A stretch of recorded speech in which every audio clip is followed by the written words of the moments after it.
Mapagpalang araw sa lahat ng tagapakinig ng channel na ito. Mahilig din ba kayong dumalo sa mga handaan? Sa pagdiriwang man ng kaarawan, anibersaryo ng kasal o binyagan, lalo na kung naimbitahan ng mga kakilala at kaibigan. Sa piyastahan, ugali nyo rin bang takasan ng mga magulang nyo para makagala? Kung oo, bibigyan ko na kayo ng babala. Dahil tsak na matatakot na kayong dumalo sa ganito. At tumakas pa pagkatapos yung mapakinggan itong ihahayag kong kwento. Vona! Pasigaw na tawag ni Arnelia sa kanyang matalik na kaibigan. Nagulat naman si Vona sa lakas ng boses ng kanyang kaibigan. Gayunpaman, hindi na ito bago sa kanya. Dahil ganito naman na talaga sila palagi kapag nagkikita sa loob ng silid-aralan. Ano ka ba naman, Arnelia? Hinay-hinay ka nga sa boses mo. Palagi mo na lang akong nagugulat. Malumanay na saad ni Vona sa kaibigan. Pasensya na, Vona. Pero matanong ko lang, may plano ka na ba? Plano? Saan naman? Plano para sa bakasyon ay yung nalalapit na pagtatapos ng klase natin para sa taong to. Pagkukumpleto ni Arnelia sa kanyang katanungan. Sa katunayan, wala pa nga eh. Baka sa bahay na lang siguro ako. Aalis din kasi ang mga magulang ko dahil may aasikasuhin sila para sa kanilang negosyo. Sakto. Sumama ka na lang kaya sa probinsya namin. Masiglang paanyaya ni Arnelia sa kaibigan. Bakit?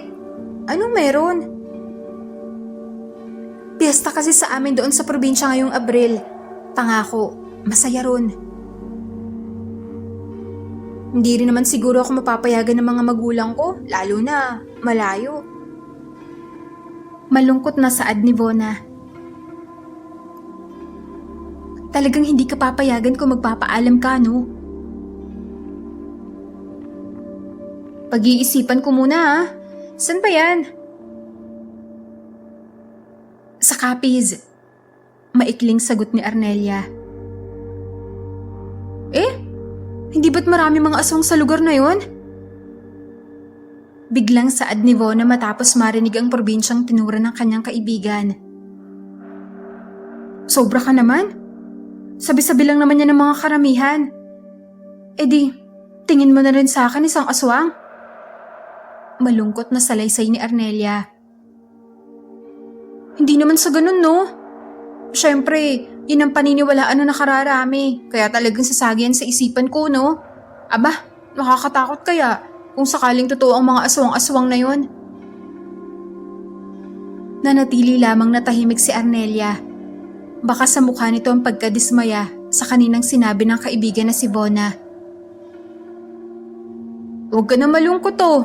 Hindi naman talaga ako naniniwala. Sabi-sabi lang naman yon. Sige na, sasama na ako sa probinsya nyo. Bigla namang sumilay sa labi ni Arnelia ang isang malapad na ngiti. Ayan na, pumayag ka na. Basta, sa bakasyon maghanda ka. Susunduin na lang kita sa bahay nyo. Masayang saad ni Arnelia. Yumakap ito sa kaibigan at saka humalik-halik pa sa mga pisngi nito. Lumipas ang isang linggo at nalalapit na nga ang pagtatapos ng kanilang pantaunang klase. Kasalukuyan na lamang sila nagkukumpleto at nagpapasa ng mga proyekto para sa kanilang mga marka. Uy, Vona, nakapagpasa ka na ba ng ilustrasyon ng solar system? Yung proyekto natin sa Agham kay Ginoong Santos?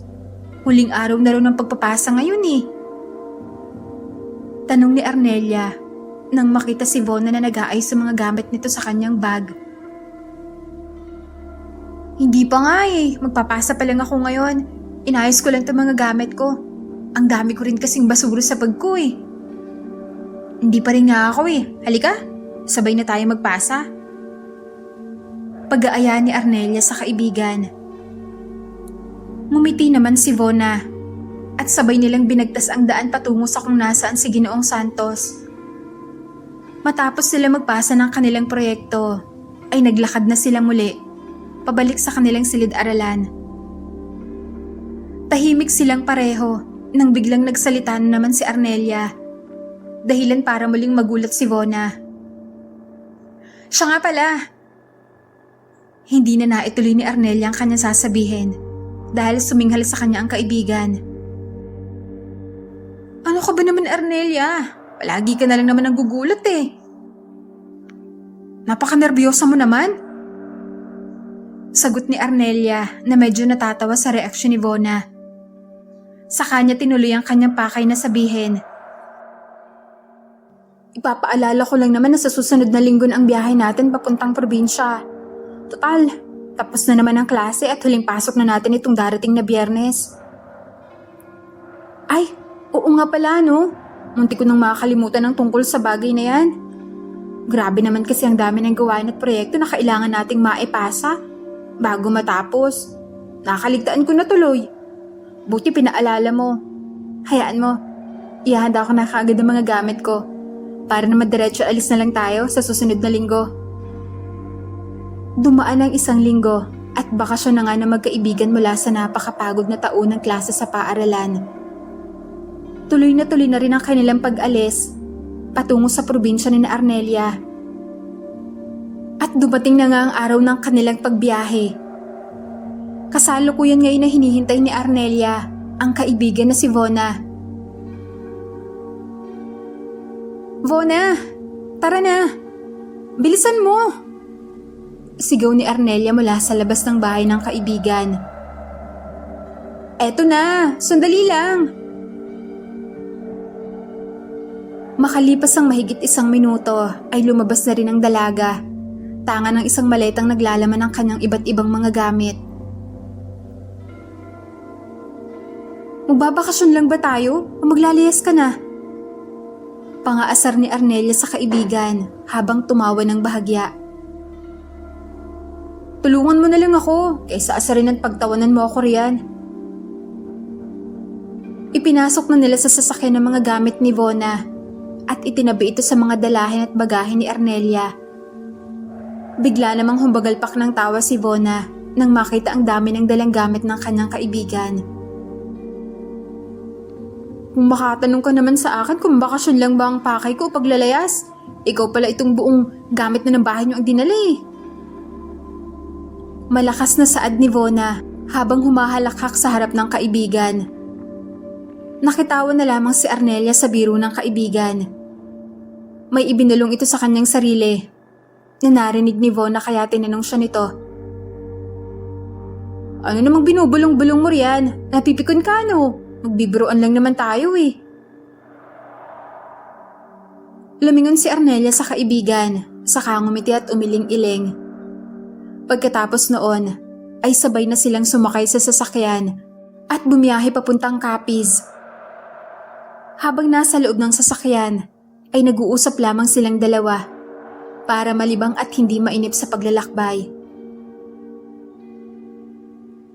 Gaano ba katagal ang biyahe mula rito sa Kabiyasan hanggang sa probinsya niyo, Arnelia?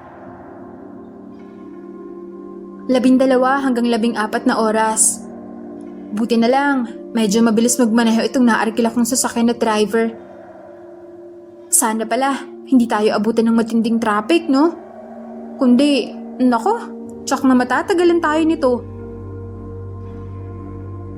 Matatagalan talaga tayo.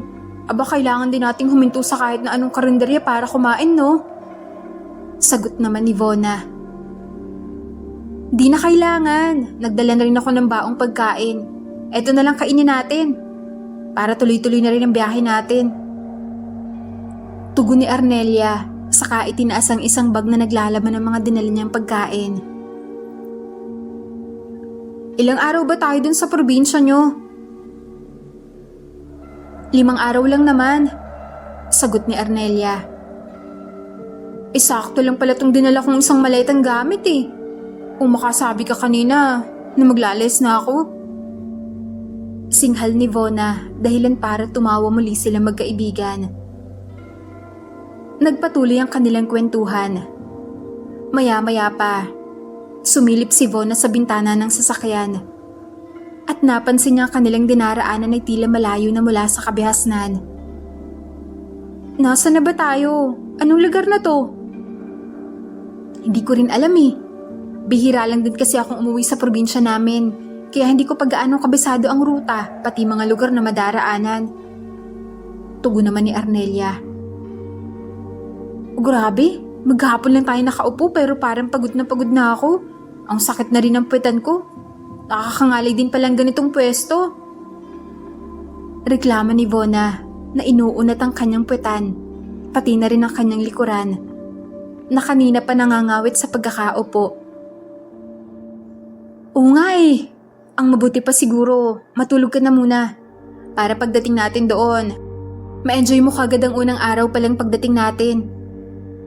Mungkahi ni Arnelia sa kaibigan. Sumang-ayon naman si Vona. Ipipikit niya na sana ang kanyang mga mata nang mapalingon siya sa salamin. Nakita ang mukha ng driver at napansin niyang kakaiba ang titig nito sa kanya. Huy, Arnelia! Pabulong na tawag ni Vona sa pangalan ng kanyang kaibigan. Ha? Bakit? Shh! Hinaan mo lang ang boses mo. Yung driver na naarkila mo, hindi ba manyak yan? Iba kasi kung makatingin sa akin eh. Kitang-kita ko roon sa may salamin na nasa ulunan niya. Pabulong na tugon ni Vona. Sinipat naman ni Arnelia ang driver at napansin niyang sumusulyap-sulyap nga ang paningin nito sa kasamang kaibigan. Bumuntong hininga muna siya bago nagsalita. Manong, pakihinto na lang po muna sa makakita niyong istasyon ng gasolinahan. Baka maubusan ho tayo ng gas eh. Tumango naman ang driver. Ilang saglit lang ang lumipas ay huminto nga muna sila sa isang estasyon ng gasolinahan. Bumaba ang driver at kasunod niya ay si Arnelia. Habang pinakakargahan ng gas ang sasakyan, ay tinawag ni Arnelia ang driver papunta sa di kalayuan. Mula sa loob ng sasakyan ay nakita ni Vona na tila nakikipagtalo ang kaibigan sa driver. Kaya naman napagdesisyonan niya na ring bumaba, saka lumapit sa kaibigan. Ngunit bago pa man siya humakbang papalapit, ay tumigil na sa pag-uusap yung dalawa. May problema ba? Nakangiting tanong ni Vona sa dalawa. Wala naman. Punta muna ako sa palikuran. Paalam naman ni Arnelia. Nagpunta ng palikuran si Arnelia. Naglakad naman papunta sa kalapit na tindahan si Vona upang bumili ng mainit na kapeng may inom habang naghihintay sa kanyang kaibigan. Nakailang higop muna siya ng kape, saka tumalikod para maglakad na pabalik sa kanilang sasakyan. Subalit lakong gulat niya nang nasa likuran niya na pala ang driver. Ineng, sigurado ka bang tutuloy ka sa pupuntahan niyo? Tanong nito kay Vona. Baka sa mata nito ang pag-aalala at ang takot. Kaya naman nagtaka ang dalaga. Opo. Bakit po? May problema po ba? Magsasalita sanang muli ang driver nang biglang dumating si Arnelia at inaya na siya. Halina kayo nang makarating na rin tayo ng maaga. Nagkatinginan muna ang driver at si Vona. Nagulat naman ang dalaga nang biglang hawakan ni Arnelia ang kanyang kamay. Saka siya nagmamadaling hinila pasakay ng van. Muli, binigtas nila ang kahabaan ng kalsada patungo sa plano nilang destinasyon. Habang nasa biyahe, ay paulit-ulit na nagtatama ang paningin ng driver at ni Vona. Kitang-kita sa mga mata ng driver na mayroon pa itong nais na sabihin sa dalaga. Kaya naman nababagabag na rin si Vona tungkol sa anumang pakay na ihayag nito. Tumulala na lamang siya sa may bintana. Sa kalagitnaan ng kanyang pananahimik, ay bigla siyang kiniliti at ginulat na naman ang kanyang kaibigan. Uy, bakit parang mahal na araw na naman yung mukha mo ngayon? Napaano ka ba? Ani Arnelia. Sa halip na magreklamo dahil ginulat na naman ng kaibigan, sinakyan na lamang ni Vona ang kakulitan nito para naman mabura kahit papaano ang gumugulo sa kanyang isip, lalo na sa kung anong gustong sabihin ng driver kanina. Nang mapagod sa kulitan, ay napatingin muli si Vona sa bintana ng sasakyan. Napansin niyang kakaiba ang paligid. Masyado nang magkakalayo ang mga bahay. Napagpasya niyang buksan ang bintana at tanawin ang paligid. Sinalubong naman siya ng sariwa at mabangong simoy ng hangin. Napangiti siya sa kakatuwang pakiramdam na yon. Sa tanang buhay niya, ay ngayon pa lamang siya nakakalanghap ng ganoong sariwang hangin. Ngumiti naman si Arnelia dahil sa reaksyon ng kanyang kaibigan. Oh, di ba Vona? Napakasariwa ng hangin dito, no? Hindi katulad ng nasa syudad. Tumango naman si Vona at ngumiti rin bilang tugon. Oo nga eh, sa syudad kasi halos puro usok na at kung ano-anong polusyon na ang malalanghap mo.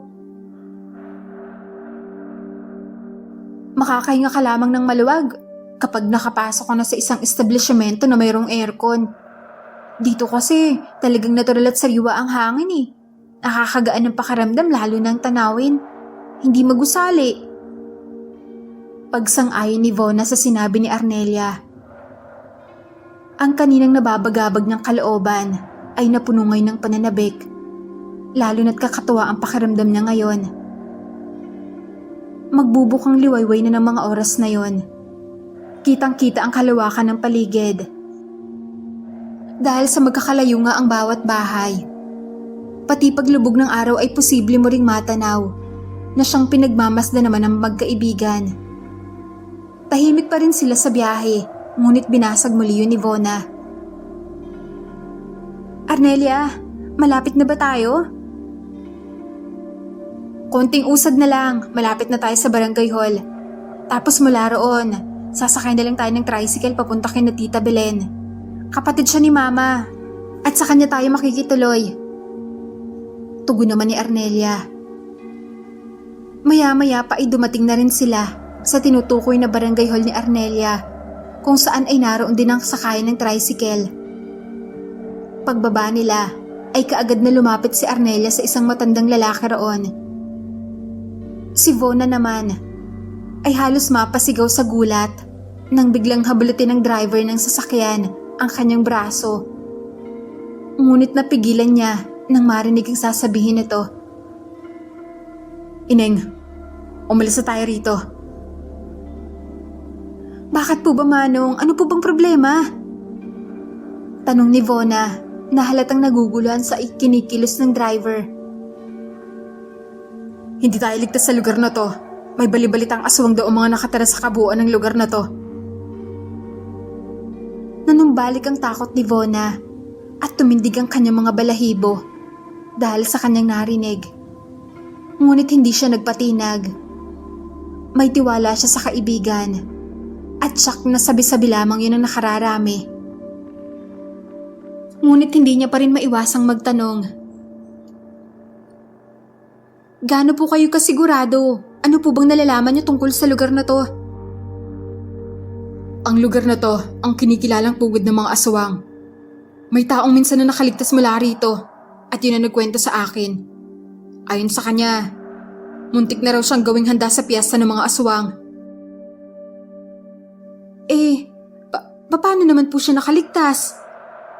Nauutal ng tanong ni Vona sa takot dahil sa kanyang narinig. Hinubad niya ang lahat ng kasuotan niya at nagpalit ng damit. Ayon sa kanya, sa gayong paraan daw mahihirapan ng mga aswang na tukuyin at makilala ang amoy niya. Paano naman po malalaman kung aswang na ang kaharap mo? Ano po bang pinagkaiba nila sa ating mga tao? Saka ko na ipapaliwanag, halika na't sumabay ka na. At babalik na tayo ng syudad. Tila na kumbinsi ng driver si Vona at nais niya na ring sumakay kaagad. Ngunit hindi pa man siya nakagawa ng kahit anong hakbang. Ay may biglang humablot sa driver at at nasa likuran nito ang kanyang kaibigan na si Arnelia. Yan po mga kuya oh, kanina po niyan minamanyak ang kaibigan ko eh. Ani Arnelia habang nakaturo sa naarkilang driver. Sandali lang Arnelia. Pagpigil ni Vona, subalit hindi na niya natuloy ang kanyang sasabihin dahil agad na hinawakan ni Arnelia ang kanyang kamay at hinila papunta sa sasakyan ng tricycle. Halika na Vona, sasakay na tayo ng tricycle. Habang sumasakay ay hindi naiwasang tumingin ni Vona sa driver na kanina nilang sinakyan. Nakita niyang hawak ito ng mga kalalakihan na taga roon at tila pinipilit na pumasok sa van na dala nito. Nawala lamang ang kanyang atensyon dito nang umandar na ang tricycle papunta sa bahay ng tiyahin ni Arnelia. Ilang saglit lamang ang lumipas ay nakarating na sila roon. Ay nako, mabuti naman at nakarating na kayo. Pumasok na kayo sa loob at nang kayo ay makapagpahinga. Pagbati ni Belen, tiyahin ni Arnelia. Habang naglalakad papunta sa kanilang magiging silid, ay tila nagmamatyag si Vona sa paligid. Kinilabutan siya nang mapansing kakaiba ang titig ng mga tao at ang presensya ng mga ito para sa kanya ay tulad ng mga mababangis na hayop na anumang oras ay maaari siyang sakmalin. Napansin naman kaagad ni Arnelia ang pamumutla nito, kaya tinawag niyang muli ang atensyon ng kaibigan. Vona, ayos ka lang ba? Hindi ka sanay sa ganitong lugar, no? Hayaan mo, paglipas ng kinabukasan, sigurado masasanay ka na rin. Kailangan ko rin bang masanay sa mga titig nila?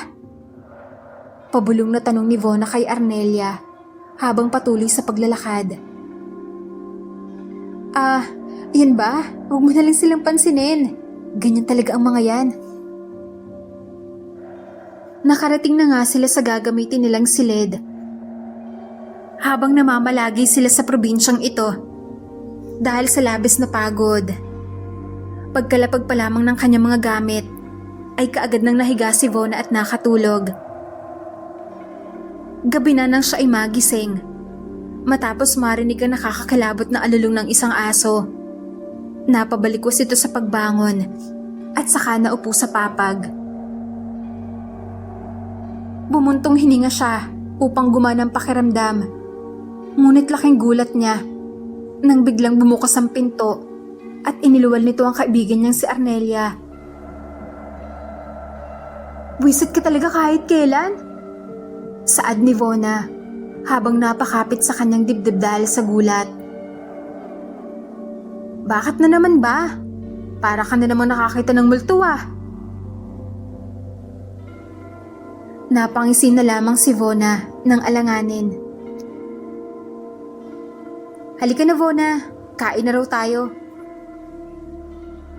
Sige, gutom na rin ako eh. Tumayo na ito at saka nag-unat-unat ng kanyang payat na pangangatawan. Naglagato ka naman ng mga buto niya na kanina papagod at nangangawit. Nagbigay naman yun sa kanya na nakakaginhawang pakiramdam. Saka sila lumabas ng silid papunta sa silong. Pagbaba nila sa silong kung nasaan naroon ang kusina ng bahay, ay tumambad sa kanila ang ilan pang mga kamag-anak ni Arnelia na nagtitipon upang magsalo-salo. Kagaya ng pakiramdam na kanina, para kay Vona, ay kakaiba rin ang presensya ng mga ito. Hindi rin niya maiwasang manghilakbot sa paraan kung paano nila siya titigan ng napakalalim. Sobrang nakakatakot talaga ito, sapagkat ito yaong tipo ng titig na para bang babalatan ka ng buhay, malingat ka lamang ng ilang sandali. Kung hindi niya lamang kasama ang kaibigan niyang si Arnelia, ay tsak na kanina pa siya nagsisisigaw at nagtatatakbo ng matulin, paalis ng lugar na yon. Gutom na rin siya, kaya't wala na rin siyang ibang magagawa. Kung hindi ang ipagsawalang bahala ang takot na nararamdaman, at makisalo sa mga ito sa pagkainan. Ano pang hinihintay niyo, mga anak? Maupo na kayong dalawa at kakain na tayo. Saad ng matandang si Belen sa kanyang pamangkin at sa kasama nitong kaibigan na kapwa hindi pa rin umuupo ng mga oras na yon. Kumuha ng mga bangko ang isang lalaki at inilagay yun sa pwestong malapit sa dalawa para doon maupo. Salamat, Raul. Saad ni Arnelia sa lalaki nag-ayos ng kanilang uupuan. Pinsan niya pala yon. Tumango lamang ang lalaki bilang tugon at naupo na rin upang kumain. Si Vona naman ay namulagat sa dami ng mga putaheng nakahain sa kanilang hapag na nasa kanyang harapan. May menudo, kare-kare, kaldereta, mechado, dinuguan at kung ano-ano pong mga putahe sa karaniwang inihahanda ng mga tao sa piyesta. Nagsimula na rin siyang sumandok at kumuha ng kanyang mga kakainin. Nang mapadako siya sa dinuguan, ay may napansin siyang kakaiba mula rito. Amoy malangsa kasi ito, na para bang hindi natimplahan o naluto ng maayos ang dugong ginamit dito. Bukod pa roon, ay hindi rin pangkaraniwan ang langsang nagmumula rito. Masyado itong maanggo at bumabaliktad ang kanyang sikmura ng malanghap na ito. Kaya naman hindi na lamang siya kumuha ng ulam na yon at naupo na lamang upang simulan na ang pagkain. Ngunit dahil nga sa amoy ng dinuguan, ay halos hindi niya malunog ang kanyang mga isinusubo at pilit niya pa rin pinipigilan ang pagduwal. Tuluyan nang nawalan ng ganang kumain si Vona. Nanlaki rin ang mga mata niya nang mapagmasdan ng isa pang lalaki na may nilalantakang malaking tipak ng karne habang may tumatagas na pulang likido na animoy dugo ito. Hindi na siya nakapagpigil at kaagad na bumulong kay Arnelia. Arnelia, tingnan mo yung lalaki oh. Hindi ba niya nalalasahan ng dugo roon sa kinakain niya? Mukhang sarap na sarap siya, no? Medyo nakakadiri at nakakatakot kasing tingnan. Lumingon naman si Arnelia sa lalaking tinutukoy ni Vona. Sa kanya sinenyasan ng pinsan na si Raul upang sawayin muna ang lalaki. Raul, sawayin mo nga muna yung kapatid mo. Nakakaya naman sa bisita natin. Bulong niya sa kanyang pinsan. Nang masaway na ang lalaki, ay bumaling si Arnelia sa kaibigan upang humingi ng dispensa. Pasensya ka na, Vona. Inihaw na atay ng baboy yung nakita mo. Mahina kasi ang baga ng lalaking yun. At dito sa amin, paniniwala ang pampalakas daw ng baga ang pagkain ng malasadong inihaw na atay ng baboy. Paliwanag ni Arnelia kay Vona. Naku, ayos lang naman yon. Ako nga dapat ang humingi ng pasensya sa'yo eh. Hindi lang talaga kasi ako sanay sa ganitong lugar. Pati sa paraan ng pagtitig nila sa akin kanina. Matapos nilang kumain, ay nagpresenta ang dalawang magkaibigan na sila na ang magliligpit at maghuhugas ng kanilang mga pinagkainan. Tita Belen, kami na po ang bahala riyan para po masimulan nyo ng kasiyahan at sayawan. Ang sipag naman ng batang ito. O siya, kayo na munang bahala riyan. Pagkatapos nilang tipunin ang mga plato, kubyertos, at ang iba pang ginamit sa hapag, ay nagpunta na sila sa kalapit na poso, dala ang sabong pamplato upang doon ito hugasan. Sa kalagitnaan ng paglilinis nila, niyong mga kasangkapan, ay muling lumapit si Belen upang kumustahin ang magkaibigan. Oh, kamusta? Pagod na kayong dalawa na oh. Ang dami niyan. Hindi naman po tiya, mas marami pa nga po ang mga hinuhugasan ko sa bahay. At ang pahirap pa doon kapag mahina ang tulo ng tubig sa gripo. Dito, poso naman. Bomba-bomba lang ang kailangan. Tugon ni Arnelia. Napangiti naman si Belen sa tinura ng pamangkin. Eto pala, ang natirang juice. Inumin nyo pagkatapos nyo riyan. Pagkatapos ay bumaling siya kay Vona na pangiti-ngiti lamang ngunit nananatiling tahimik. Ikaw naman, Iha. Kumusta ang unang gabi mo? Nabusog ka naman ba sa kinain mo? Napansin ko, konti lamang ang sinantok mong pagkain kanina. Ayos lang naman po ako. Hindi lang po ako sanay sa ganitong lugar. Nabusog din po ako. Ang sasarap nga po ng mga ulam eh. Pagod lang po ako kaya konti lang po ang kinain ko. Hindi niya sinabing nandidiri siya sa amoy ng dinuguan. At mas lalong nawalan siya ng gana.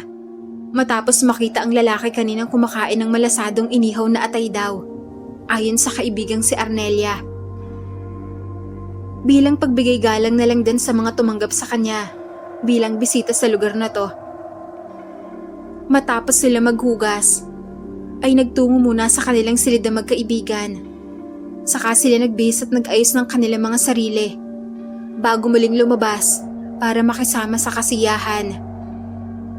Paglabas nila ng bahay, ay nakita nilang masiglang kasiyahan ng mga nasa paligid ng buong baryo. May mga nagkakantahan, mga nagsasayawan, at mga nagiinuman ng lambanog. Isang inuming nakalalasing, na karaniwang makikita at matitikman sa mga probinsya. Baka sa mukha nila ang tuwa at kaligayahan. Hindi kagaya kanina, na lubang nakakatakot ang kanilang mga presensya, lalo na ang kanilang mga paraan ng pagtitig. Alika, Vona, makasayo tayo sa kanila ron, no? Pagyayaya ni Arnelia kay Vona habang itinuturo ang dago ng mga kababaryong nagsasayawan. Sige lang, Arnelia, ikaw na muna. Medyo busog pa kasi ako ngayon eh. Sa karamdam ko pang pagod at antok. Mamaya na lang ako. Kailangan ko pang magpahinga eh. Tumango lamang naman at ngumiti si Arnelia sa kaibigan. Bilang pahayag na ayos lamang yon. Balik muna siguro ako sa kwarto ha, para naman makapagpahinga ako ng maayos. Balik na lang ako maya-maya. Sige, tawagin na lang kita roon mamaya para naman masulit mo rin kaagad ang kasiyahan dito kahit sa unang gabi mo pa lang.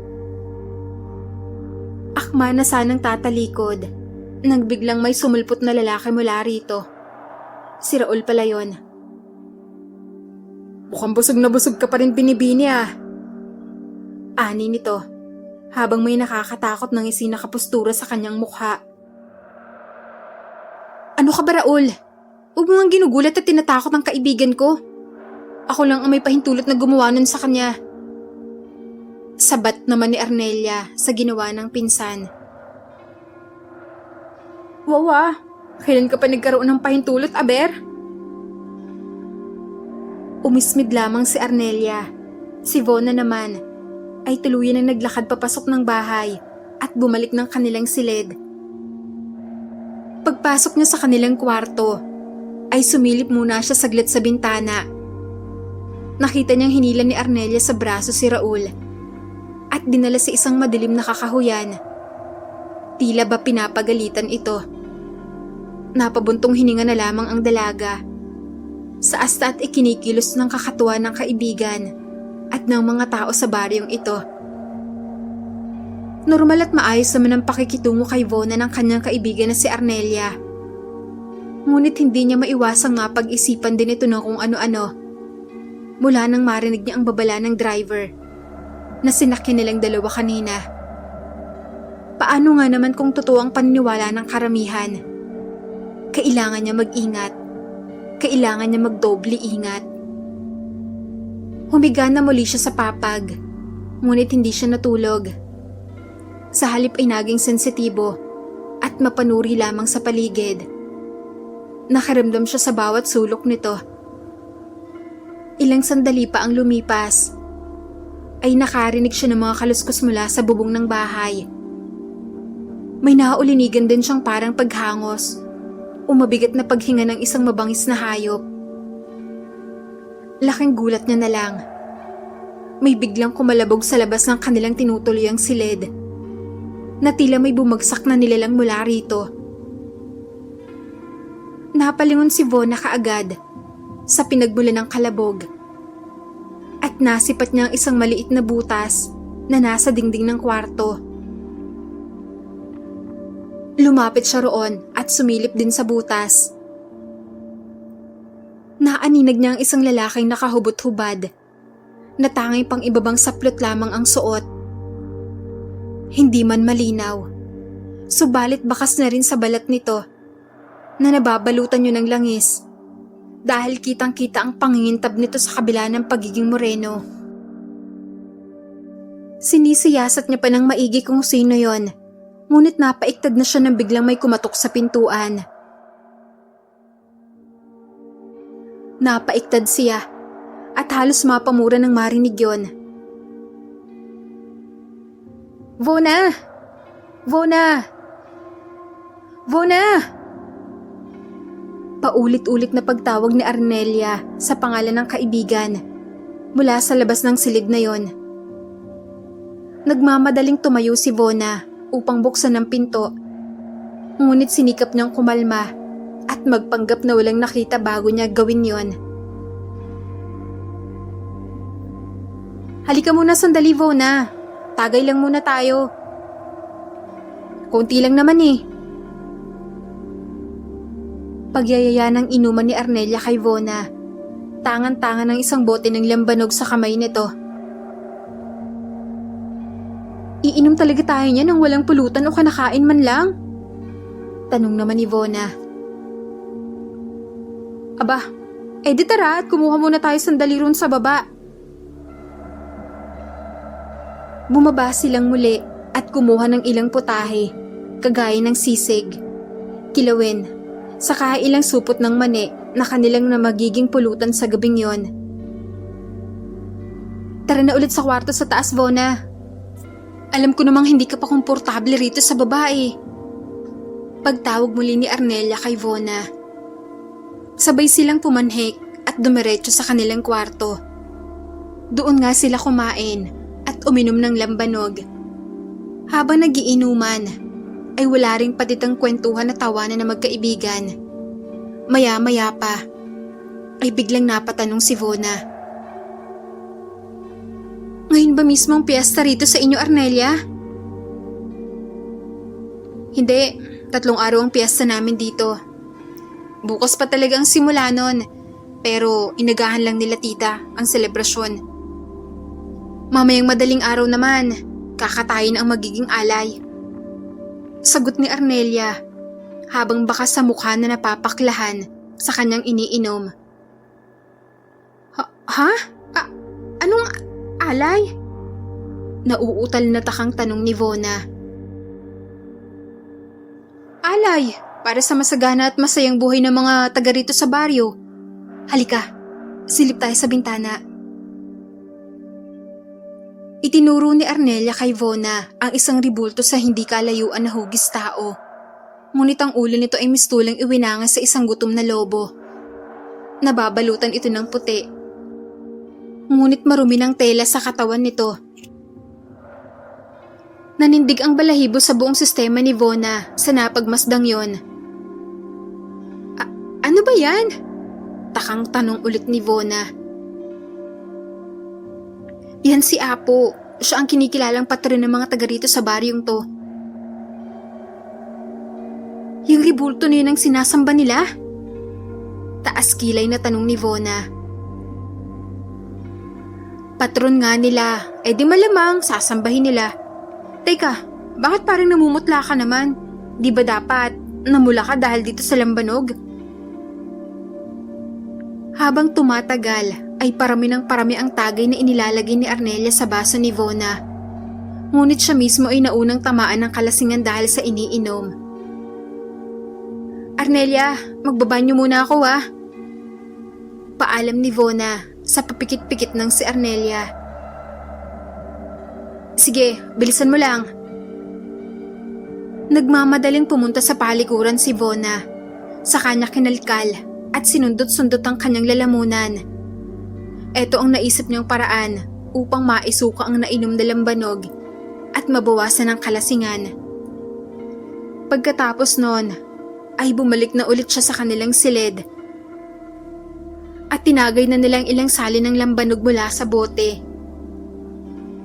Tuluyan ang bumagsak si Arnelia sa higaan at nakatulog siya agad ng mahimbing.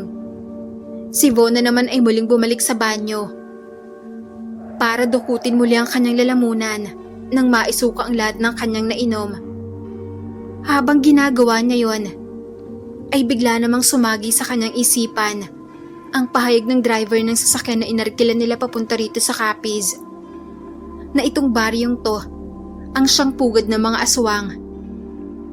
Tuluyang nabuo sa kanyang isipan na marahil nga ay totoo yon, lalo na't hindi pangkaraniwan ang ribulto o patron na sinasamba nila rito.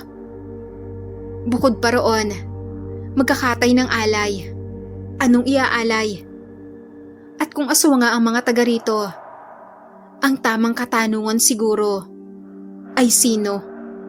Sino ang iaalay? At malamang siya yun. Nang mga oras ding yon, ay nagdesisyon si Vona na tumakas at lisanin kaagad ang lugar na yon.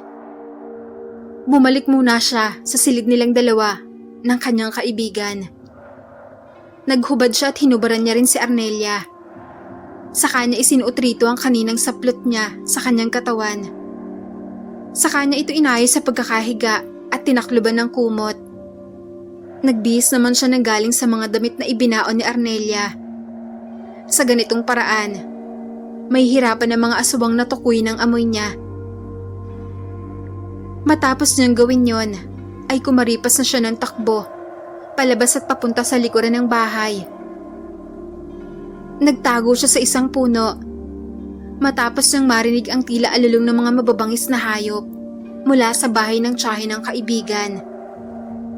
Pasimple niyang sinipat ang bahay at nakita niyang unti-unti nang dinudumog ng mga aswang ang bahay na yon, patungo sa silid, kung saan sila nagiinuman at matutulog dapat ng kaibigang si Arnelia. Napatakip na lamang ng bibig si Vona sa pagpipigil na sumigaw dahil sa labis na takot. Bigla siyang nagtagong muli nang mapalingon ng isa sa mga aswang sa dakong kinaroroonan ng pwesto niya. Sa kabutihang palad ay hindi siya nakita nito. Pagkapang niyang nilisan ang lugar na yon, iniingatan niyang gumawa ng kaluskos o anumang ingay na maaaring makakuha ng atensyon ng mga aswang na makakarinig nito. Sa kabilang dako naman, tinanggal na ng mga aswang ang talukbong ng kumot sa natutulog na si Arnelia. Dahil sa may kadiliman ang silid, at nadagdagan pa yon dahil napaliligiran nila ito, ay hindi nila ito nakilala at walang habas na nilapa.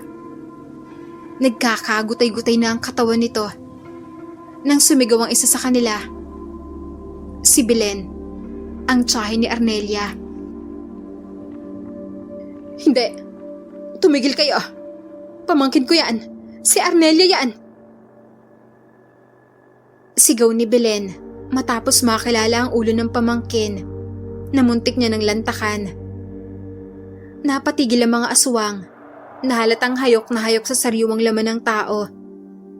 Nang mapagtanto na mali ang kanilang nilapa, ay sabay-sabay silang umatungal na tila mababangis na lobo sa kabilugan ng buwan. Kahit malayo na ang distansyang narating ni Vona, ay dinig niya pa rin ang atungal na yon. Mas binilisan niya pa ngayon ang pagtakbo dahil anumang sandali ay tsak na malalaman na ng mga aswang kung nasaan siya at sigurado nga habulin siya ng mga ito. Panginoon, pakiusap po, inaamin ko pong mali ang ginawa kong pagtakas at pagsasamantala makaalis at gumala habang wala ang mga magulang ko. Tulungan niyo po ako sana sa mga oras na to. Pangako po, hinding-hindi na ako tatakas. Taimtim na panalangin ni Vona sa sarili habang umiiyak at walang tigil sa pagtakbo. Nang binabagtas niya na ang daan, habang napaliligiran na nagtataas ang mga talahib, nakaramdam siya ng isang mabilis na pares ng paang humahabol sa kanya. At dinig na dinig niya ang malahalimaw nitong paghingal. Unti-unti nang bumabagal ang kanyang pagtakbo dahil sa labis na nararamdamang kapaguran. Kasabay nito ay ang unti-unti na rin paglapit ng tunog mula sa humahabol sa kanyang aswang. Nangalingunin niyo ng dalaga. Nakita niya ang aswang na napakabilis ng takbo at tila lumulukso-lukso papapunta sa kanyang kinaroroonan. Sa muli ay buong lakas at bilis niyang tinakbo ang masukol na talahiban. Ngunit dahil nga sa kanyang pagod, nadulot na rin ang pagsakit ng kanyang mga binti at paa. Nagawa at nagtagumpay yung aswang na maabutan si Vona. Biglang lumundag ang gutom na halimaw sa likod ng babae. Agad nitong kinagat ang balikat niya at nagdulot yun ng pagdurugo at pagkatapyas ng konting lamans at balat nito. Bumagsak si Vona kasunod ng aswang sa lupa. Nakipagpambuno siya sa aswang habang nagsisisigaw. Aray! Hayop ka! Bitawan mo ako! Palahaw ni Vona habang paulit-ulit na pinatitikim ng suntok at dagok yung aswang na hindi man lamang nasasaktan sa kanyang panlalaban. Naitulak niya ang aswang kaya napatihaya ito at sinamantala niya yon upang sipahin ito palayo sa kanya. Ngunit nakaganti naman kaagad ang aswang ng isang kalmot sa kanyang pisngi. Lalapain na sana siya nito nang biglang umalingaw ang sunod-sunod na malalakas na putok ng baril mula sa hindi kalayuan. Kasunod noon ay ang pagbulagta ng aswang na dumagan sa kawawang babae. Napaupo si Vona at tumingin sa kanyang likuran. Naaninag niya ang pamilyar na lalaki na lumapit sa kanya. Halos manlabo na rin ang paningin ng dalaga dahil sa mga dugong tumalsik sa kanyang mukha. Matapos tamaan ng bala ng baril, yaong aswang. At nadagdagan pa yon dahil nga nadaganan siya nito. Pinanasan niya yung gamit ang suot niyang damit, saka muling tumingin sa lalaking papalapit. Saka niya yung tuluyang nakakilala. Ikaw ho? Ikaw ho yung driver ng sasakyan ng van na naarikilaho ng kaibigan ko? Agad siyang tinulungan ng lalaki na makatayo at inakay maglakad para makasakay muli sa sasakyang dala nito. Habang inaakay ng driver si Vona, ay ramdam nilang may mga parating ng aswang dahil sa mabibigat na yabag ng mga ito. Nagmamadali nitong inakay si Vona papunta sa sasakyan. Hingal na hingal sila dahil sa pagmamadali. Saka mabilis sa pinaandar ng driver ang makina ng sasakyan. Saka iyon pinaharurot paalis ng lugar na iyon. Nang medyo nakalayo na sila, ay lumingon pabalik si Vona. Nakita niya kung paanong mas nagngalit ang mga itsura at umangil ang mga ito matapos makita ang kasamahan nilang napatay. Habang tumatakbo naman ang sasakyan nila, ay nagpakilala ang driver kay Vona.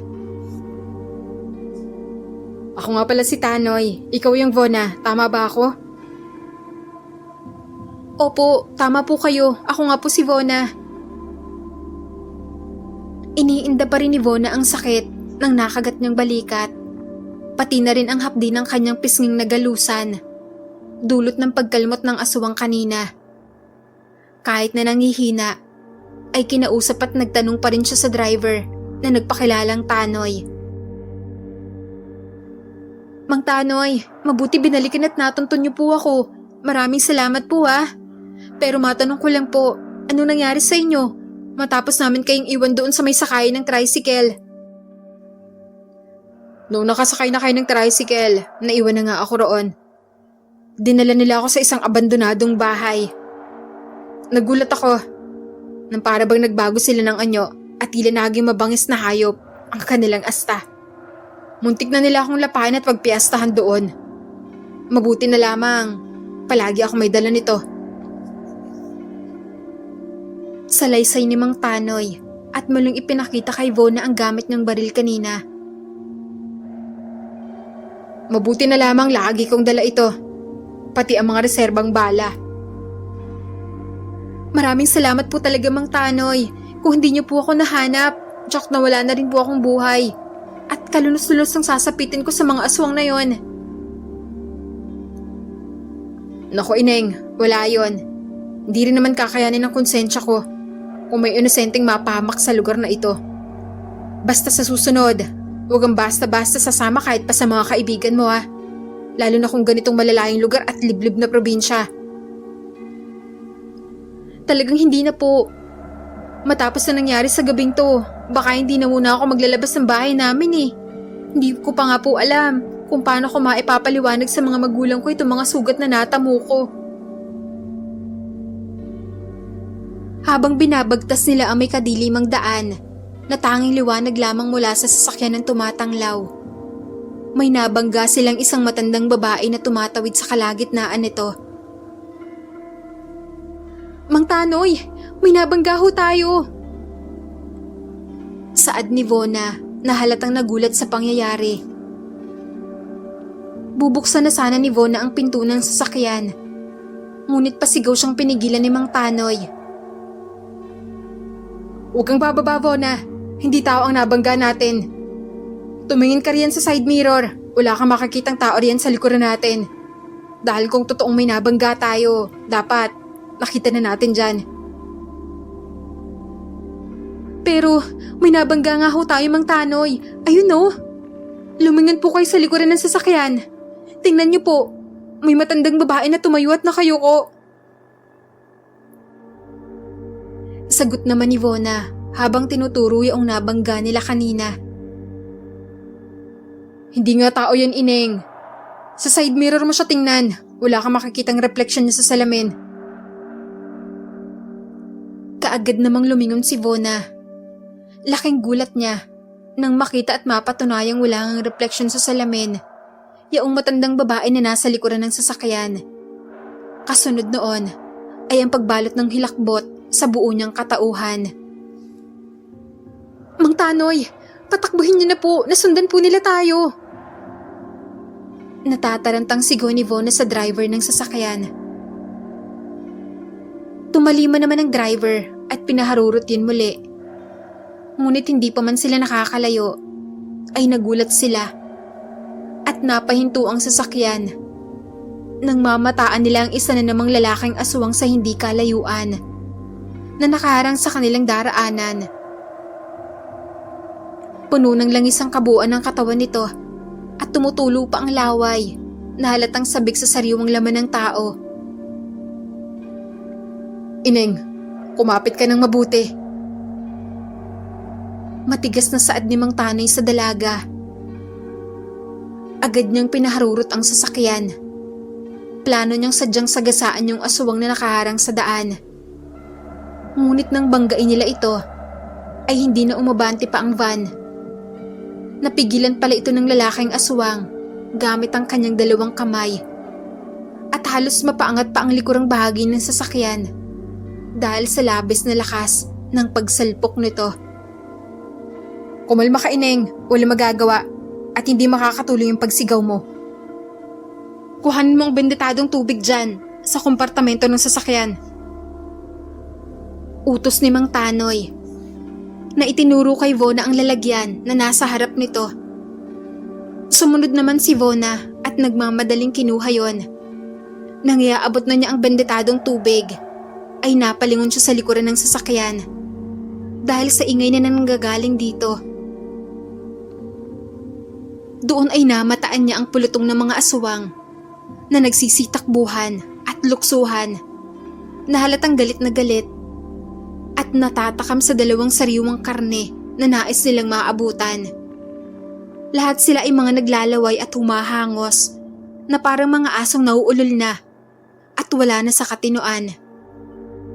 Habang iniaabot niya ang bendetadong tubig, ay tinawag niya rin ang atensyon ni Mang Tanoy. Mang Tanoy, sa likuran natin, ang dami po nila. Anong gagawin natin? Lumingon naman ang driver at nakita rin ito ang mga aswang na napagmasdan nga ng katabi niyang dalaga. Napalunok ito at saka itinuloy ang balak ng pakikipagtagisan sa aswang na nasa harapan ng kanilang sasakyan. Hinablot niya ang bendetadong tubig mula sa kamay ni Vona. Subalit nang makita niya ang lalaking aswang na nahawakan na ni Mang Tanay ang bote ng bendetadong tubig, walang ano-ano, buong lakas ng binasag ang salamin sa harapan ng sasakyan. Lumusot ang malaki at mabalahibo at malangis nitong braso at kamay na kaagad sumakal sa walang kalaban-laban na si Mang Tanoy na nabitawan na rin ang hawak ng bendetadong tubig. Vona, kuhanin mo! Bilisan mo! Kuhanin mo yung bote! Saad ni Mang Tanoy na nahihirapan ng huminga dahil sa hipit ng pagkakasakal ng aswang. Napatulala lamang si Vona sa nangyayari at hindi niya alam ang gagawin dahil sa labis sa takot na nangingibabaw sa kanyang pakiramdam. Pahigpit naman ang pahigpit ang pagsakal ng aswang sa kawawang si Mang Tanoy. Vona! Yung bendetadong tubig! Pilit na sigaw ni Mang Tanoy. Saka pa lamang bumalik sa ulirat si Vona. Nanginginig ang mga kalamnan ng dalaga habang kinakapa sa sahig ng sasakyan ang nahulog na bote ng bendetadong tubig. Wala siyang tigil sa panginginig at sa pag-iyak dahil sa nasasaksihan niya ngayong gabi na akala ng karamihan ay sa pelikula lamang. Na akala ng karamihan ay sa pelikulang nakakatakot mo lamang makikita. Sa wakas ay nakapa niya na rin yung bote ng bendetadong tubig. Dagli niya itong dinampot at binuksan. Sa kanya iwinasiwas at iwinisik yun sa mukha ng aswang na sumasakal sa driver na kasama niya. Nagsisigaw naman ang aswang matapos tamaan ng bendetadong tubig. Habol-habol naman ni Mang Tanay ang kanyang hininga. At habang namimilipit yung aswang sa sakit dahil sa bendetadong tubig, pinaharurot niyang muli ang sasakyan para tuluyang masagasaan ito. Isang malakas na lamang ang tunog na napakawalan ng aswang matapos na magtagumpay na masagasaan ni Mang Tanoy at madaganan ng gulong ang leeg nito, dahilan para lumigwak ang napakaraming dugo mula sa bibig nito. Nang nakakalayo na sila, ay bigla namang may nakaluksong isa pang aswang sa bubong ng kanilang sasakyan. Galing sa pulutong ng mga aswang na kanina pa humahabol din sa kanila. Pinatakbo pa ni Mang Tanay ang sasakyan nang mas mabilis. Sa kanya biglang inapakan ng preno nito. Nahulog naman ang aswang mula sa taas dahil doon. Muli ay mabilis sa pinatakbo ni Mang Tanay ang van at dagling sinagasaan ang aswang na yon. Dinig na dinig nito ang mga butong naglagatukan at nabali mula roon. Maya-maya pa ay bigla namang nabasag ang salamin sa pintuan na nasa gawi kung saan nakaupo si Vona at may humahablot sa buhok ng dalaga. Sumasabay sa takbo ng sasakyan ng isang paluksuluksong babaeng aswang. Napakabilis ng bawat hakbang at kilos ng mga paa nito.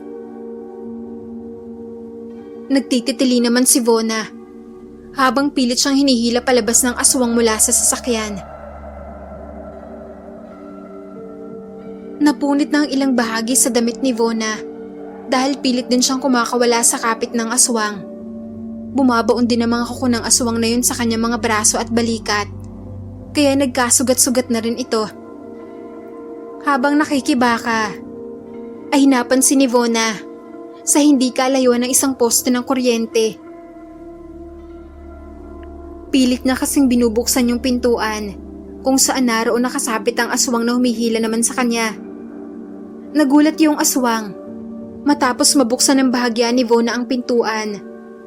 Napalingon yun sa kanilang harapan at sobrang lakas na tumama sa nakasalubong nilang poste. Basag-basag ang mukha nito nang bumulagta sa daan. Sumambulat naman ang dugo nito sa mukha ni Vona na kinakabig ang pinto ng sasakyan upang isara. Kahit nanghihina na, ay hindi niya naiwasang mapamura dahil sa pandidiri. Nakakadiri naman! Singhal ng dalaga dahil punong-puno na rin ng dugo ang kanyang kasuotan. Napatawa naman si Mang Tanoy habang nakatutok sa pagmamaneho ng mabilis ang sasakyan. Ngunit maingat para hindi naman sila madisgrasya at maabutan ng lapastangang mga halimaw na humahabol sa kanila. Napakagaling ng ginawa mo, Ineng.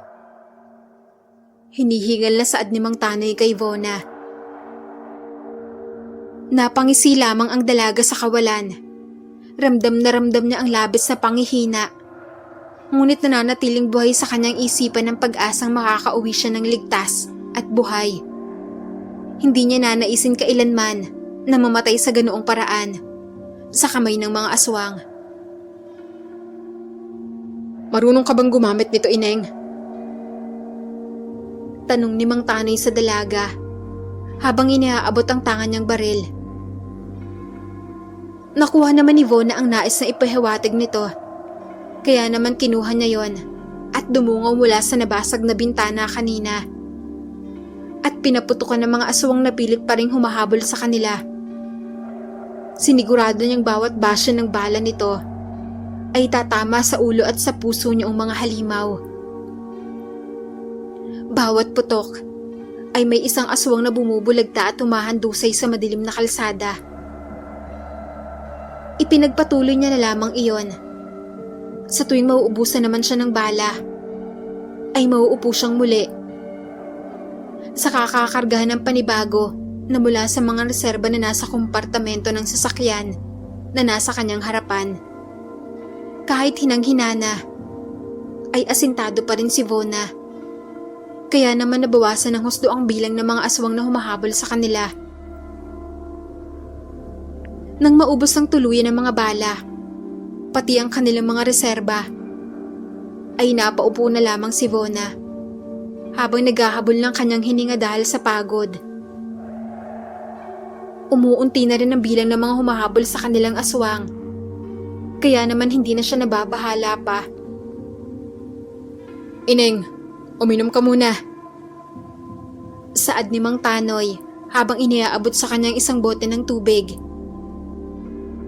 Salamat po, Mang Tanoy. Tugon naman ni Vona habang pilit nang umingiti. Binagala na ni Mang Tanoy ang takbo ng sasakyan, kaya naman nagtaka ang dalaga. Bakit niyo po binagalan ng takbo, Mang Tanoy? Takang tanong ni Vona sa driver ng sasakyan. Ligtas na tayo, Ineng. Sagot nito at itinuro ang kung ano man sa labas ng bintana na nasa gawi ni Vona. Itinuon naman ni Vona ang kanyang paningin sa labas ng bintana at nakita niyang sumisikat na ng paunti-unti ang araw. Magbubukang liwayway na. Lumingon siya sa likuran ng bahagi ng sasakyan at nakita niyang humihinto na sa pagtakbo ang mga humahabol na aswang. Baka sa mga mukha nito ang galit at pagnanais na maipaghiganti ang mga kasamahan nilang napatay nung dalawa. Nagpatuloy lamang si Mang Tanoy at Vona sa kanilang pagbiyahe. At sa wakas, ligtas at buhay na rin silang nakarating sa syudad. Kaya naman sa mga kabataan dyan, lalo na sa mga kababaihan, wag na wag kayong basta-basta sasama kahit pa sa mga kaibigan nyo. Lalo na kung walang pahintulot ng inyong mga magulang. Kung ayaw niyong danasin ang karumaldumal na nasaksihan ni Vona, wag atat, basta handaan ang pag-uusapan. Dahil baka ikaw magiging handa at mapagsasalu-saluhan